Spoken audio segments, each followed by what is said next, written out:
Okay. இந்த கொஸ்டின்ல பார்த்தீங்கன்னா, fundamental duties of an Indian citizen பத்தி 2 ஸ்டேட்மெண்ட்ஸ் குடுத்திருக்காங்க.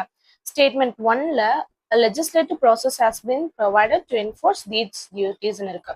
ஸோ இதுக்கு ஆன்சர் ஃபால்ஸ். ஏன்னா ஃபண்டமெண்டல் டியூட்டீஸ் வந்துட்டு ஆர்டிகல் 51A மென்ஷன் பண்ணியிருக்காங்க. ஸோ ஃபண்டமெண்டல் ரைட்ஸ் ஜெனரலி நான் ஜஸ்டிஷபிள். அதாவது ஒரு சிட்டிசன் ஃபண்டமெண்டல் டியூட்டியை ஃபாலோ பண்ணலைன்னு சொல்லி அந்த டியூட்டியை டைரக்டா கோர்ட் மூலமா என்ஃபோர்ஸ் பண்ண முடியாது.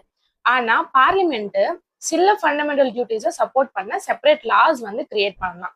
இப்போ எக்ஸாம்பிள் பார்த்தீங்கன்னா ஆர்டிகல் 51A ஃபர்ஸ்ட் பாயிண்ட்ல என்ன சொல்றாங்கன்னா பப்ளிக் ப்ராப்பர்ட்டியை ப்ரொடெக்ட் பண்ணணும், வயலன்ஸை அவாய்ட் பண்ணணும் அப்படின்னு.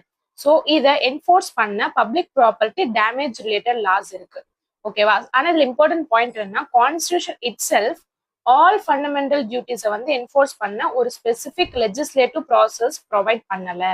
ஸோ ஸ்டேட்மெண்ட் 1 அப்படின்றது false. Okay, next statement 2, they are correlative to legal duties. Answer falls.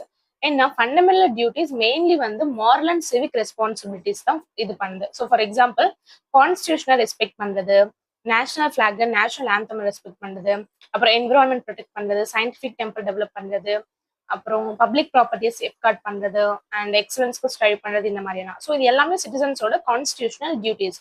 ஆனா ஒவ்வொரு ஃபண்டமெண்டல் டியூட்டிக்கும் கான்ஸ்டியூஷன் டைரக்டா இதை பண்ண தவறிட்டீங்க அப்படின்னா உங்களுக்கு இந்த பனிஷ்மெண்ட் அப்படின்னு சொல்லல.